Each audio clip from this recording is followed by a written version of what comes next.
In April 1861, the night sky over Charleston was torn apart by cannon fire.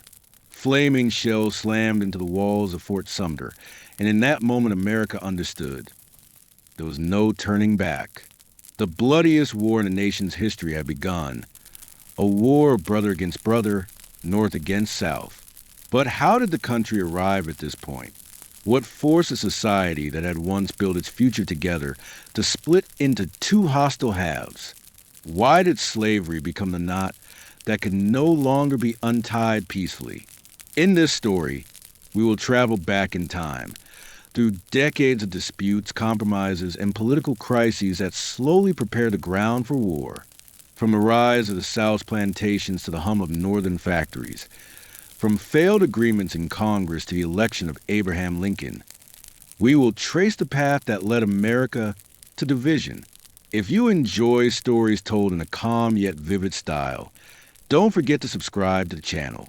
Here, we share not only the events themselves, but also the deeper meaning that still echoes in our world today. And now, let us return to those early uneasy years, when the differences between North and South still seemed manageable. Let us see how, step by step, that tension grew into a storm. In the middle of the 19th century, the United States looked like one nation, but in reality, it was two very different worlds.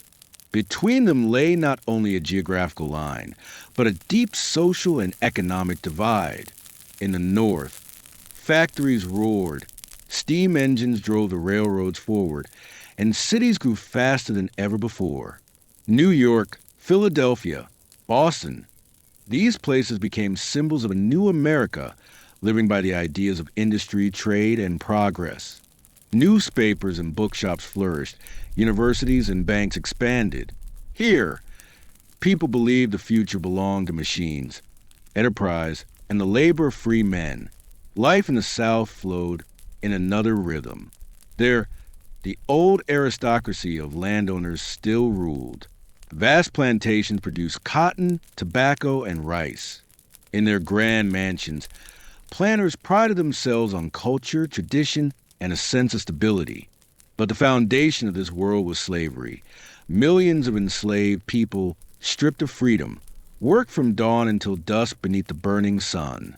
The difference was visible everywhere. In northern cities, one could hear the hum of factory workshops, the whistle of locomotives, the hurried steps of workers rushing to their shifts.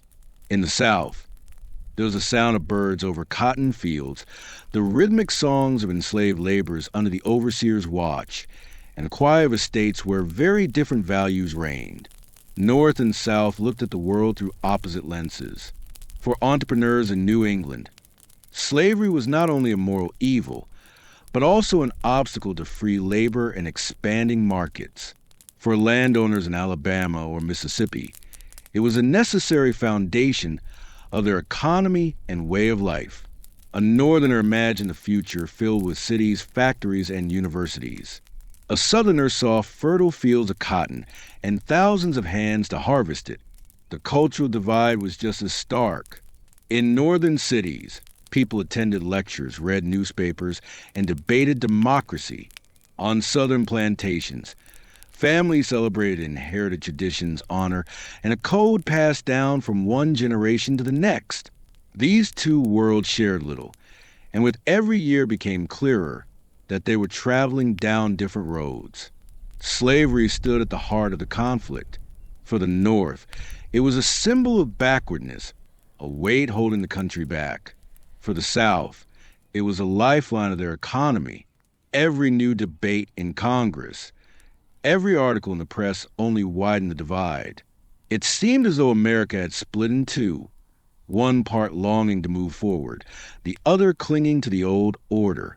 And though the nation still stood as a single union, beneath the surface a hidden conflict was growing, a conflict destined to one day erupt. In the north of the United States, the mid-19th century was a time of rapid change. A new economy and a new society were being born here. The streets of New York and Boston bustled with people. Ships in the harbors brought goods from across the world, and railroads tied towns and villages into one growing network.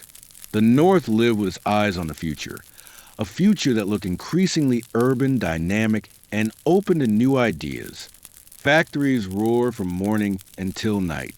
Men, women, and children worked in the workshops, while smoke rose from the chimneys of new machines. Newspapers wrote about inventions, steamships, and the telegraph. Schools and universities were opening, welcoming not only the wealthy, but also the children of the middle class. Education and the printed word became weapons for a new generation of Americans who looked at the world with the ambition to change it. In this world, slavery was seen as something foreign, even barbaric. For people of the North, it was not only a moral crime, but also an economic obstacle. Free labor and entrepreneurship seemed the very opposite of a system that, in their eyes, held the nation back. Here the abolitionist movement took root. Men and women who openly spoke out against slavery. They published pamphlets, articles, and books, organized meetings, spread sermons and speeches. Crowds gathered in cities to hear former slaves recount the cruelty and injustice of bondage. The most famous among them was Frederick Douglass, a man who had escaped slavery and become one of the strongest voices for freedom in America. The northern states also became a refuge for fugitives. Here operated the so-called Underground Railroad, a network of safe houses and people willing to help slaves escape from the South. It was dangerous work, but it carried immense moral power. More and more Americans came to see slavery as an evil that could not be justified. Still, not every Northerner was a passionate crusader against slavery. Many simply thought of it as impractical or incompatible with the future. Others feared that the liberation of millions of black Americans might bring economic and social upheaval. Yet, step by step, the conviction grew that slavery was a burden the nation could no longer carry. Newspapers, books, and public debates shaped a new consciousness. The northern cities lived in a spirit of progress and development, and slavery seemed to them like something primitive, an anachronism that had no place in modern society. For many, the question was not if the country would abandon it, but when. And in this conviction, the seeds of conflict were sown. For if the North began to see slavery as an evil, the South continued to see it as the foundation of their entire way of life. Two halves of the nation were walking two different paths. And with each passing year, there was less and less space left for a compromise. The South of the mid-19th century lived in a world very different from that of the North. It was a land of sprawling plantations, grand estates, and a slower rhythm of life. Here, people took pride in their customs, their traditions, and a heritage they believed to be unique and worth preserving. Vast fields of cotton, rice, and tobacco fed not only the South, but also the economy of the entire nation. Cotton was shipped overseas to Britain and France, where it was turned into fabric. In the eyes of Southerners, their region was the economic heart of America. Without these fields, there would be no exports, no prosperity, no wealth to sustain the country. But the work on those plantations depended on slavery. It was their chief resource. Millions of enslaved people who labor without reward, generating immense profits for their owners. To many in the South, slavery did not appear as cruelty, but as a natural part of life. They were born into a world where slavery was the norm and saw it as the foundation of stability. Planters explained it to themselves and to others. Without slaves, there will be no harvest. Without harvest, there will be no economy. Without the economy, there will be no way of life. To them, slavery was not just a habit. It was the system that held society together. Wealth, politics, even culture in the South depended on it. There were also cultural arguments. The Southern elite saw themselves as heirs to an aristocracy of honor, responsible for caring for those under their authority. Some convinced themselves that slavery was a form of protection, that enslaved people lived under guidance and shelter, unlike northern factory workers, who were often left to face poverty on their own. Such comparisons allowed Southerners to see themselves not as oppressors, but as guardians of a traditional order. Another crucial reason was fear of change. What would happen if the slaves were freed? How could society function with millions of people who had lived for generations in bondage suddenly becoming free? Would it bring chaos, uprisings, or misery? Many Southerners feared that the end of slavery would destroy not only their economy, but also the security of their entire world. It is also important to note that not all Southerners lived in wealth. Large planters enjoyed luxury, while smaller farmers often worked their own land, owning only a handful of slaves, sometimes none at all. Yet even they saw slavery as part of the system that kept order. Slaves were a symbol of status, and the institution itself was seen as a guarantee that the world would not be turned upside down. For the South, then, slavery was not just a political issue. It was a question of survival. To them, the North was not merely challenging laws. It was threatening to tear down their entire way of life. And the louder the North condemned slavery as an evil, the more determined the South became to defend it. Thus the logic of conflict was born. One half of the country saw slavery as America's downfall, the other as its foundation. And when these two worlds collided, compromise grew less and less possible.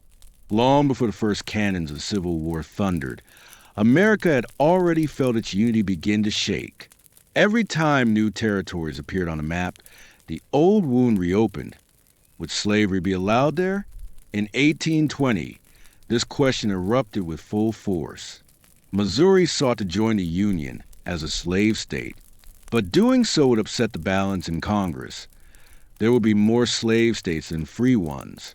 For the North, this looked like a path toward the domination of slavery.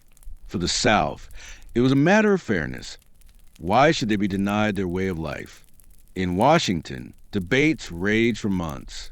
Politicians delivered fiery speeches. Newspapers warned of the end of the Union, and crowds argued in the streets. The atmosphere felt as if the fate of the nation itself was at stake.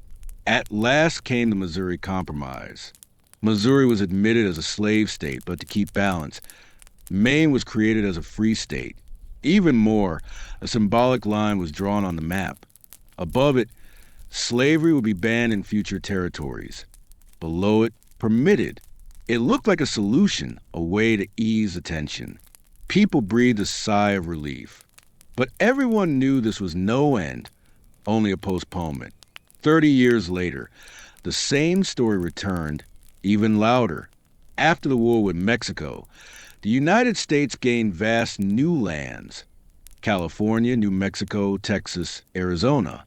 Once again, the burning question: would slavery be allowed there?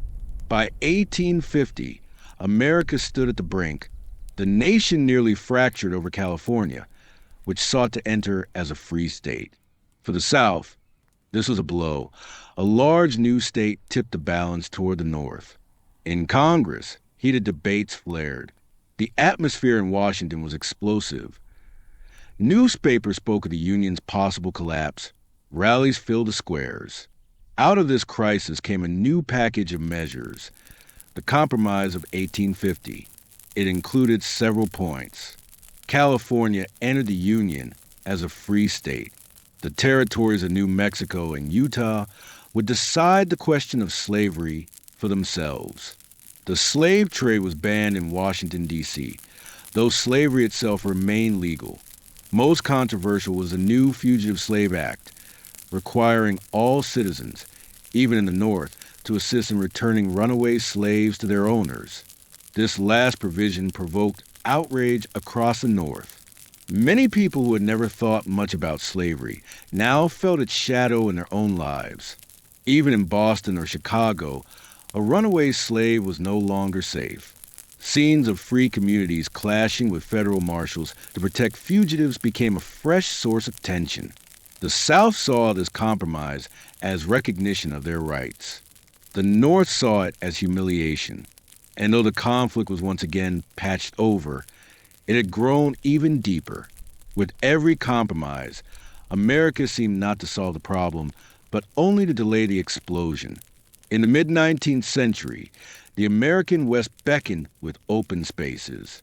The lands of Kansas and Nebraska seemed endless, fertile, and ready to welcome thousands of new settlers. It was a symbol of the future: new farms, new towns, new lives. But with these lands came the question that had become the curse of the nation. Would slavery be allowed there? In 1854, Congress passed the Kansas-Nebraska Act. It overturned the long-standing line drawn by the Missouri Compromise of 1820 and introduced the principle of popular sovereignty. Settlers themselves would decide whether to permit slavery in their territory. At first glance, it seemed democratic. Let the people vote, and the issue would be settled. But in reality, this law opened the door to chaos. Thousands of settlers poured into Kansas. Some were farmers from the north, dreaming of free soil without slavery. Others came from Missouri in the south, determined to secure what they saw as the proper order. Instead of peaceful settlement, Kansas became a battlefield. Clashes soon followed. Armed groups attacked rival settlements. Farms were burned, shots rang out. Newspapers called it Bleeding Kansas. What was meant to be a political decision turned into a small-scale civil war within a single territory. In the town of Lawrence, supporters of a free Kansas formed their own government, issued laws, and published a newspaper. In response, pro-slavery border ruffians from Missouri raided the town, looting and setting buildings ablaze. Killings and violence became part of daily life. Some of the confrontations resembled full-scale battles, with hundreds of men on each side. These events shocked the nation. In Congress, senators hurled accusations of lies and treason. One day, the conflict even spilled over into violence. Senator Charles Sumter of Massachusetts was beaten with a cane by a Southern congressman right on the Senate floor. That brutal scene became a symbol that compromise no longer existed, even within the halls of government. Bleeding Kansas revealed that slavery could not be settled by votes or debates. Each side saw as a matter of life and death, of future and past. Where once there had been faith and compromise, it was now clear. The nation had split so deeply that guns spoke louder than words. By the mid-19th century, the movement against slavery was gaining strength. The northern states became home to abolitionists, men and women who declared openly that slavery was not only an economic burden, but the nation's greatest moral crime. Their voices grew louder, shaping a new moral map for America. Newspapers and pamphlets spread through towns and villages. Books and public speeches awakened the conscience of thousands. In 1852, Harriet Beecher Stowe's Uncle Tom's Cabin was published. The novel became an instant bestseller and left a powerful mark on society. It revealed slavery not as an abstract issue, but as a human tragedy, with suffering, tears, and broken lives. The North read it with compassion and sorrow. The South read it with fury, seeing it as slander and propaganda. Former slaves who had gained their freedom also played a crucial role. Among them was Frederick Douglass, who not only spoke about the horrors of bondage, but embodied dignity and strength. His speeches drew thousands. His books were read across the nation. He represented a new idea, that slavery could and must be overcome, and that a free man could stand equal among equals. But among the abolitionists were also radicals who believed that words and books were no longer enough. The most famous of them was John Brown. He believed slavery would not fall through speeches and compromises. It could only be destroyed by the sword.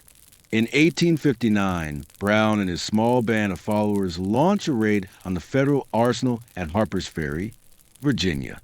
His goal was to spark a general uprising of enslaved people, arm them, and begin a war against the slaveholders. But the plan collapsed. Local forces quickly crushed the attempt, and Brown was captured. His trial and execution became events of national importance.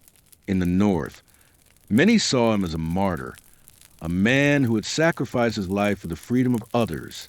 In the South, he became a symbol of danger, proof that the North was plotting insurrection and sought to destroy their way of life. John Brown did not raise an army of slaves, but he raised a wave of fear and hatred that divided the nation even more deeply. His shadow lingered everywhere, in newspaper columns and political speeches, in the hearts of people who now felt that compromise was over. America stood on the edge of the abyss, and the question was no longer if war would come, but when. By the late 1850s, America resembled a powder keg. Every new dispute over slavery became a spark that could ignite the fire. Political parties that had once managed to unite different interests were now breaking apart. The old Democratic Party, long considered a force of unity, split in two. Its southern wing demanded the defense of slavery at any cost. Its northern wing tried to strike a balance, but was losing support both at home and in the South. By 1860, the Democrats could not even agree on a single candidate. They entered the election divided, with multiple nominees, weakening their chances even further. Meanwhile, a new force had risen on the political stage, the Republican Party. Born only a few years earlier in response to the Kansas, Nebraska Act and the push to expand slavery, its central idea was clear. Slavery must not spread to new territories. For the North, this was a vision of the future. For the South, it was a threat to their very existence. The atmosphere leading up to the 1860 election was tense to the breaking point. Newspapers on both sides published caricatures, poems, and articles mocking or condemning their opponents. In northern cities, loud rallies were held, often in the form of torchlight parades, where crowds marched under flags and sang songs in support of the Republicans. In the South, planters and politicians gathered in halls and courthouses, declaring that a Republican victory would mean the end of our way of life.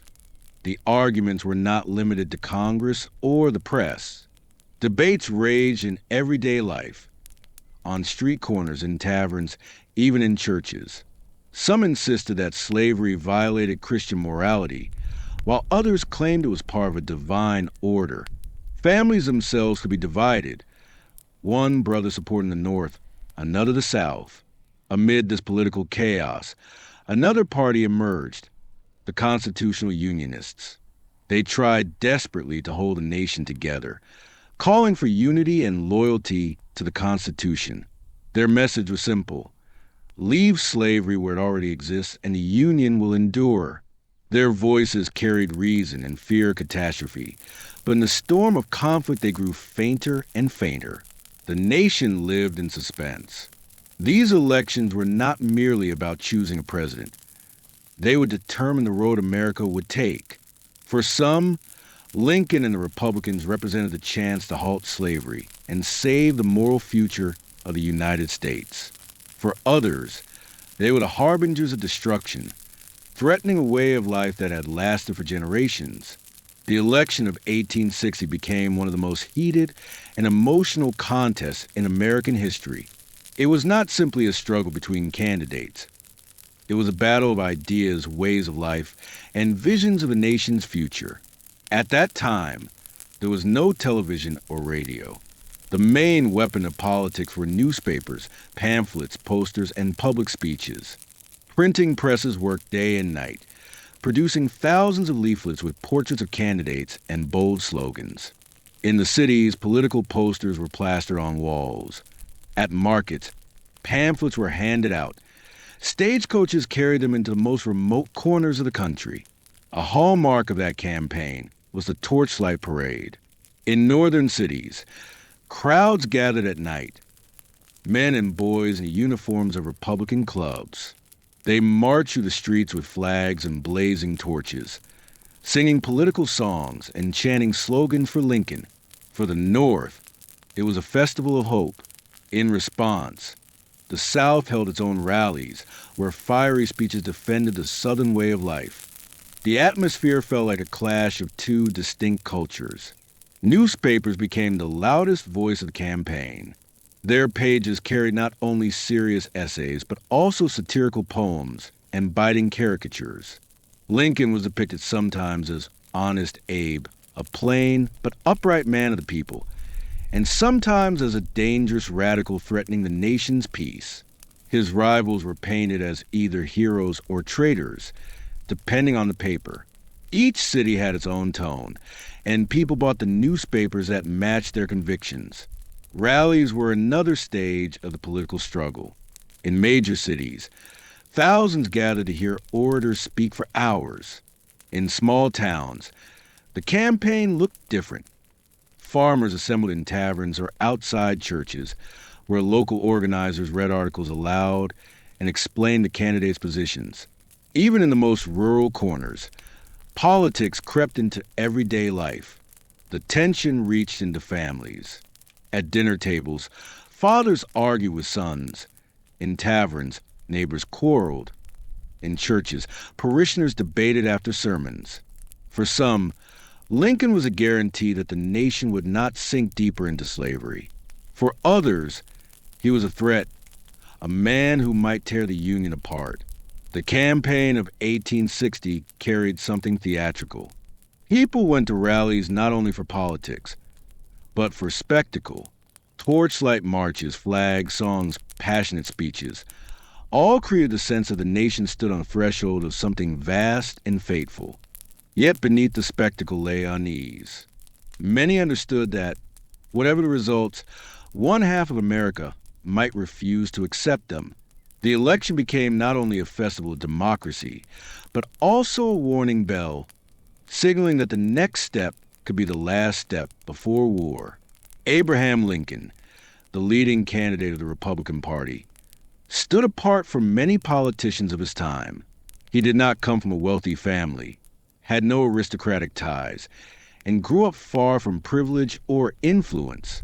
His youth was spent in poverty, in a simple log cabin on the frontier, among the fields and forests of Kentucky and Indiana. He worked on farms, split rails for fences, ferried goods on rivers, and all his life, he remained close to the common people. Self-education shaped him. Lincoln had no access to elite schools. He taught himself to read and write, pored over books by the firelight, and studied law on his own until he became a practicing lawyer. His persistence created the image of a man who had risen by sheer effort, without inherited advantages. He earned the nickname Honest Abe. His reputation was that of the straightforward, fair man who sought not wealth or fame, but truth and justice. At rallies, his simplicity and sincerity struck listeners. He spoke in the language of the people, plain, unadorned, yet full of depth that reached the heart. For the North, Lincoln embodied hope. He proved that an ordinary man could become the leader of a great nation. He did not call for the immediate abolition of slavery everywhere, but he firmly declared it must not expand any further. In his words, people heard resolve, but also a desire to avoid bloodshed. In the South, his image was seen in a very different light. Newspapers caricatured him as a dangerous radical, a man who, beneath his humble exterior, threatened their way of life. To the planters, he symbolized a looming danger, someone who would halt the spread of slavery, and by doing so, cast doubt on their future. Thus, one figure inspired entirely different emotions. For some, he was hope for justice. For others, a symbol of looming catastrophe. In him, the contradictions of the age came together. And when Lincoln entered the campaign, his name quickly became more than that of a candidate. It became a symbol of the choice before the nation, to cling to the old world or to step into the new. The election of 1860 was unique in that Abraham Lincoln did not face a single rival, but several. America was so deeply divided that 4 major candidates ran for president, each representing a different vision of the nation. Stephen Douglas, a Northern Democrat known as the Little Giant for his short stature and booming voice. He championed the doctrine of popular sovereignty, the idea that settlers in each territory should decide for themselves whether to allow slavery. To his supporters, this was the golden middle ground. No dictates from Washington, but the right of local communities to choose their own future. Yet to many in the North, it sounded like tolerating slavery, while to Southern radicals it seemed like weakness. John Breckinridge, a Southern Democrat, Vice President of the United States, and an outspoken defender of slavery. His campaign was built on the conviction that slavery was not merely the South's right, but a right that must be protected by federal law across the nation. To many planters, he was a hero. To the North, he was the embodiment of danger, a man determined to expand slavery into new lands. John Bell, candidate of the Constitutional Union Party, a politician from Tennessee, he called for a compromise and preservation of the Union. His campaign rested on the slogans of peace and stability: leave slavery where it exists and do not touch it. His voters were those who longed to avoid conflict at any cost. But in an age of rising passions, such voices grew weaker. These three rivals divided the nation's votes. Douglas won support in parts of the North, but lost the South. Breckinridge carried most of the slaveholding states, but was rejected by the North. Bell tried to speak of unity, but his message was drowned out by the louder cries of freedom and slavery. Against this backdrop, Lincoln appeared different. He did not split the country in two with radical demands. He did not call for war, but he also refused to grant the South what it wanted.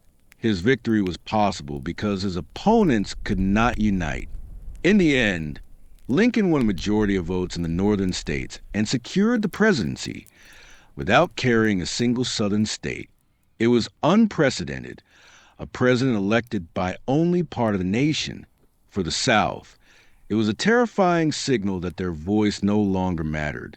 On the eve of the 1860 election, politics was no longer confined to Congress or the newspapers.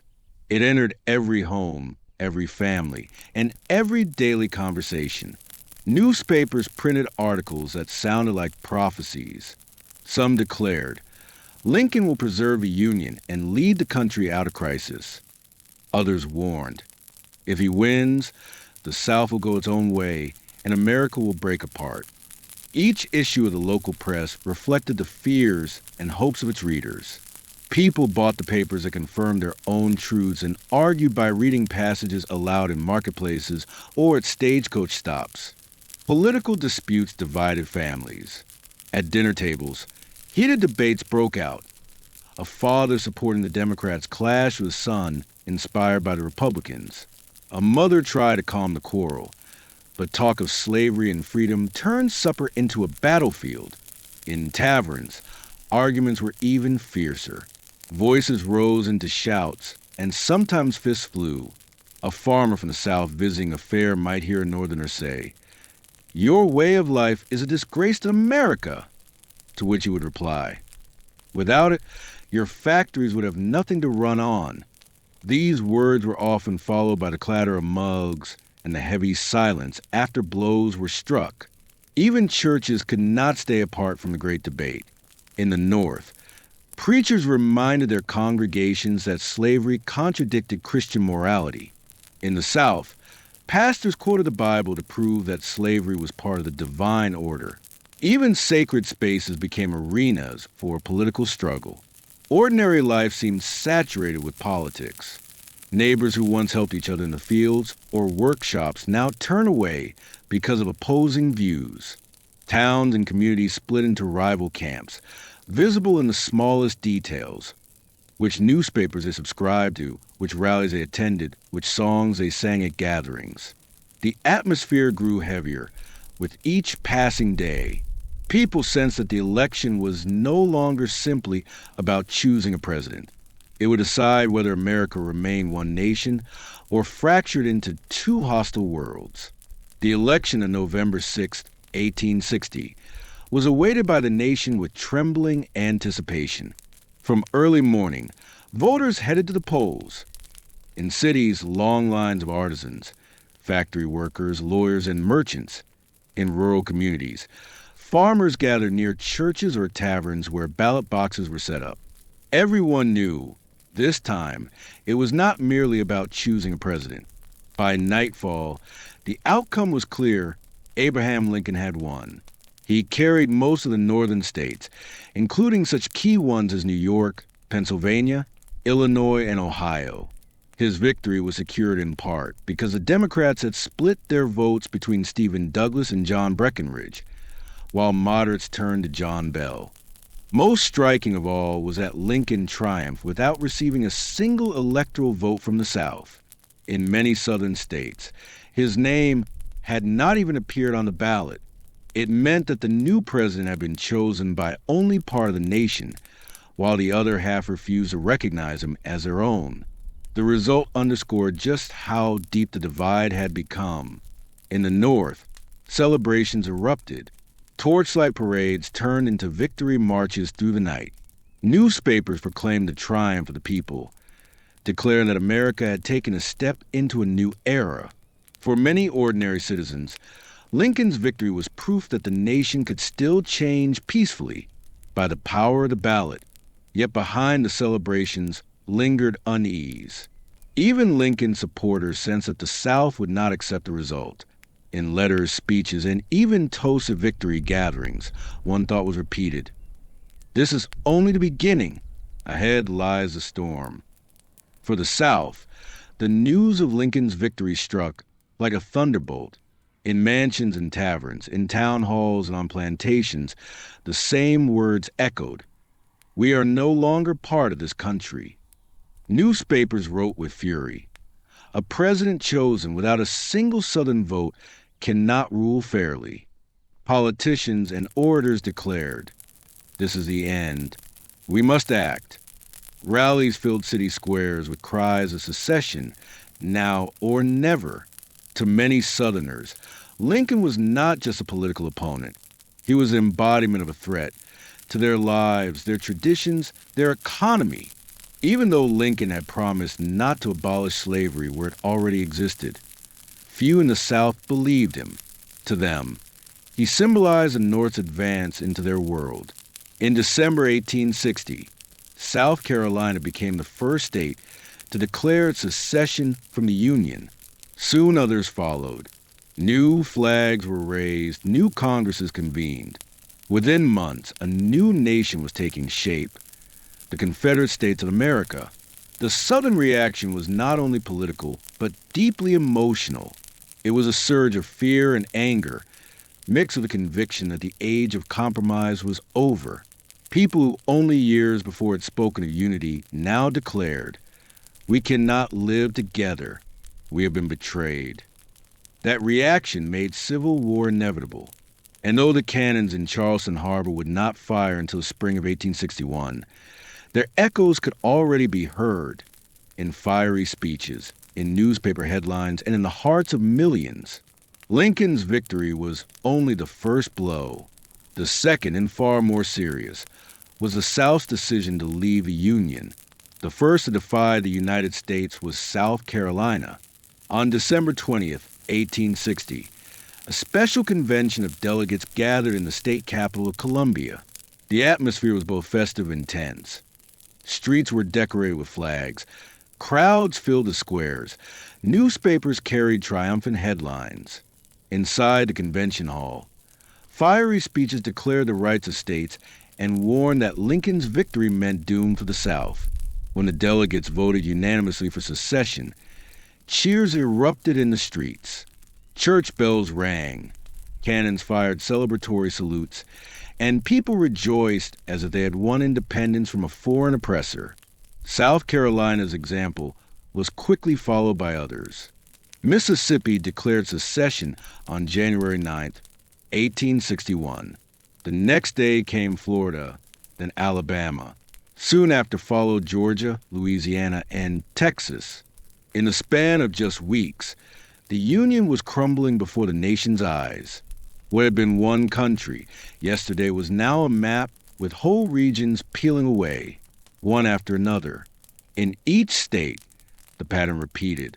Delegates met in convention halls. Voices from the podium proclaimed freedom and a new America that would no longer bow to northern dictates. Crowds gathered outside to hear the news and to celebrate. Women sewed new flags.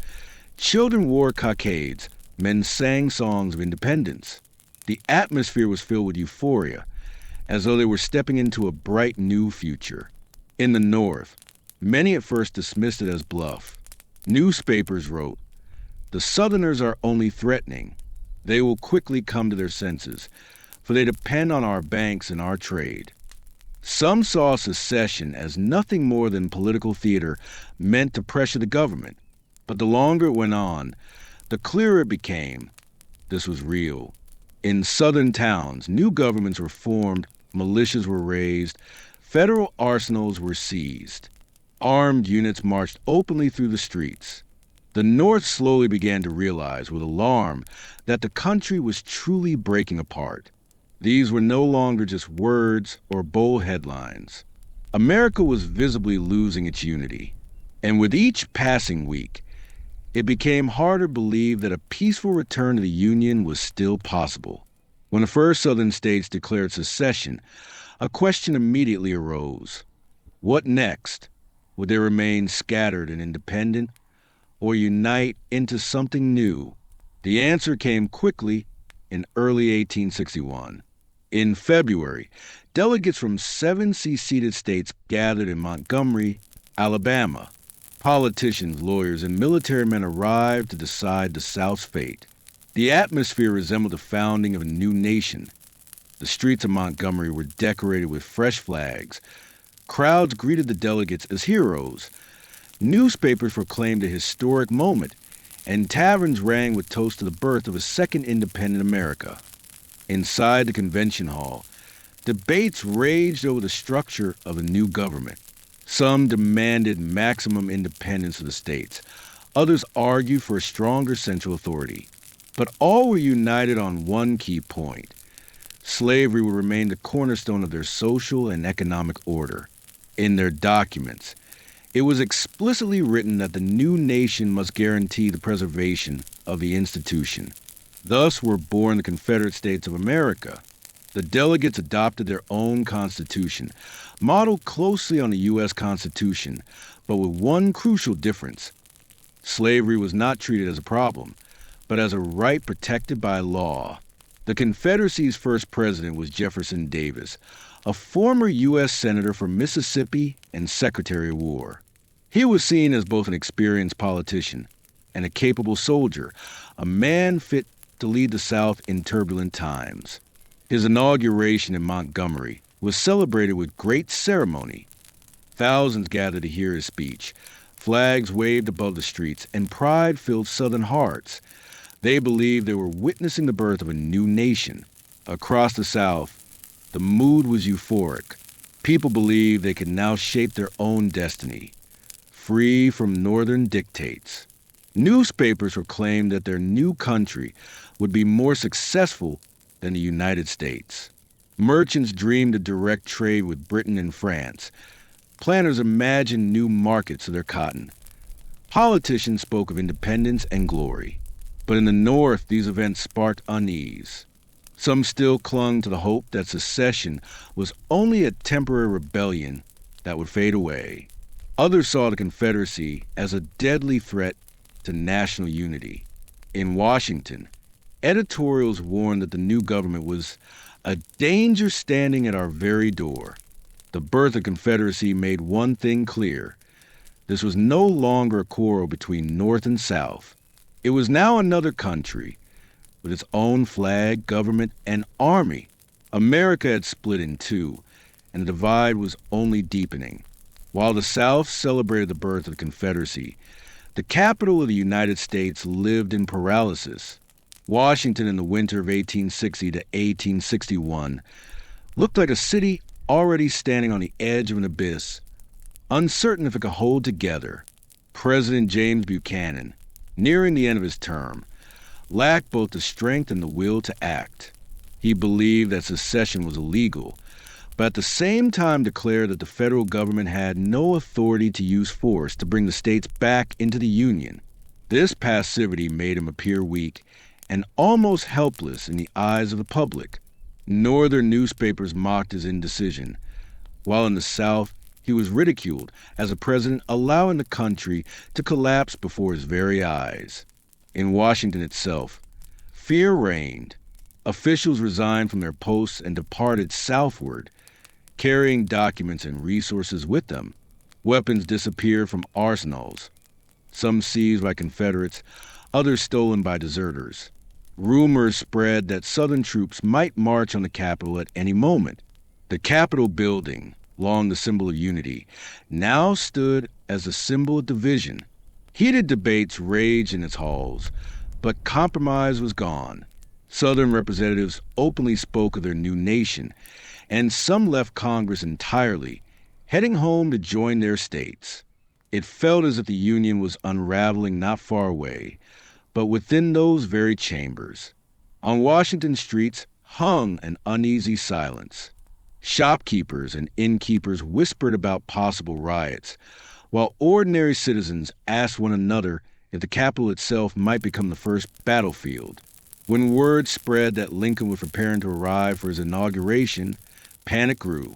Rumors of conspiracies, assassination plots, and a Confederate assault on the city before the new president could take office circulated everywhere.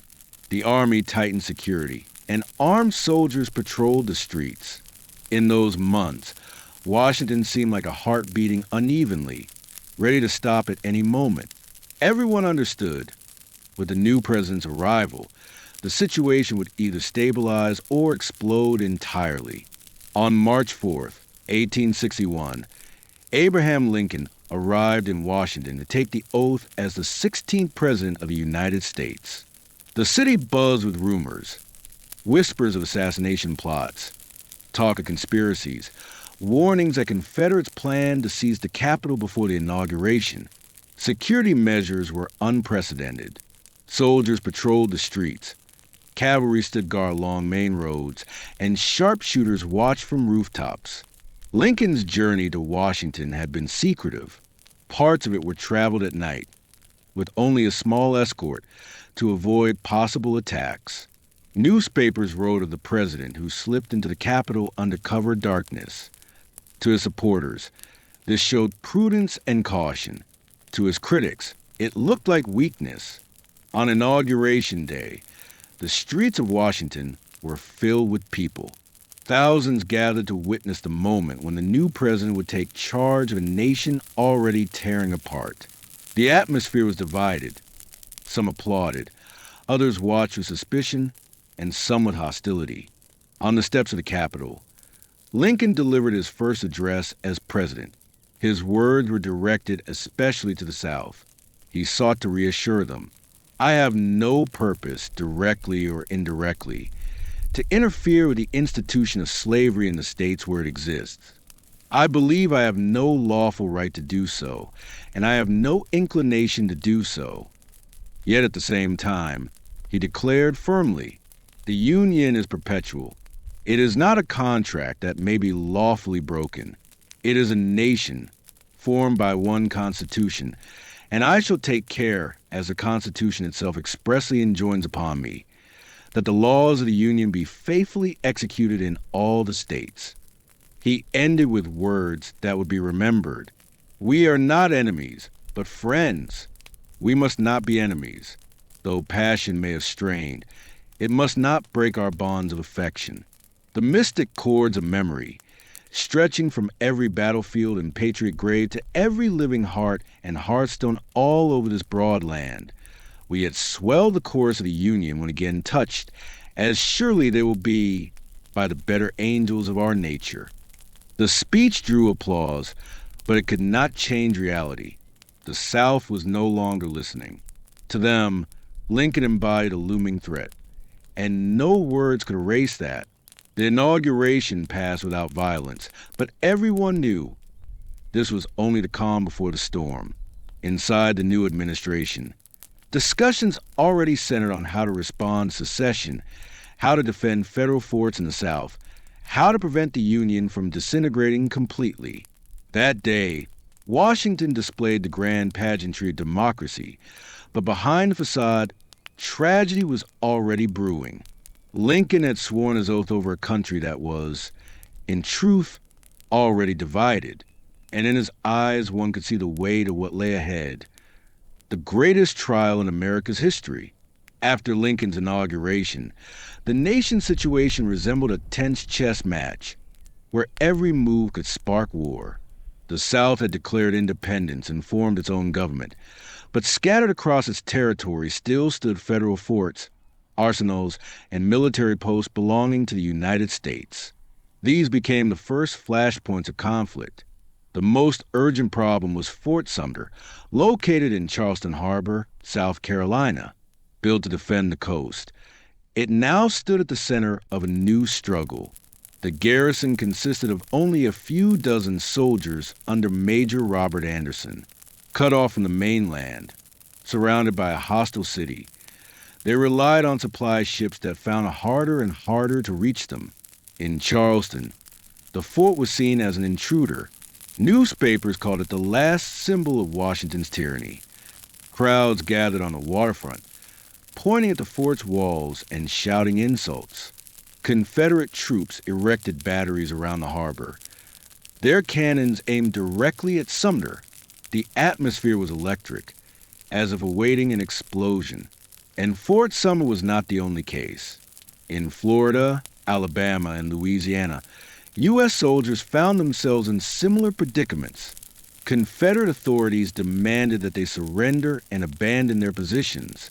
In many places, small garrisons were forced to withdraw. For Lincoln, this was the first true test.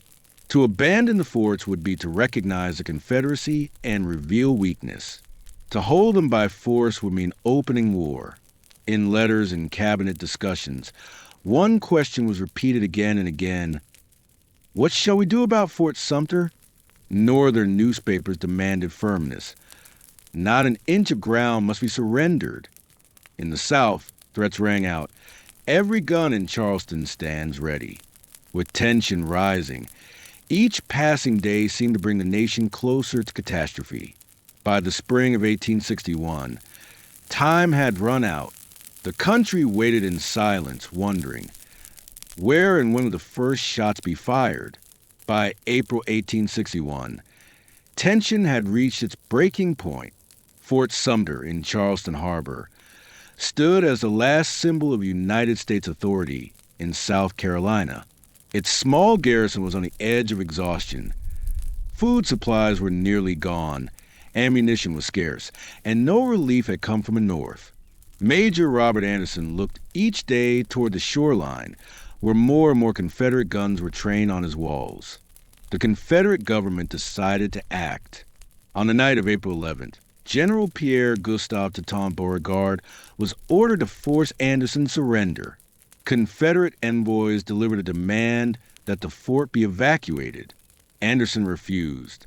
As a U.S. officer, he declared he could not abandon his post without orders from Washington. At 4:30 a.m. on April 12th, the first shots thundered across Charleston Harbor. Confederate batteries opened fire on the fort.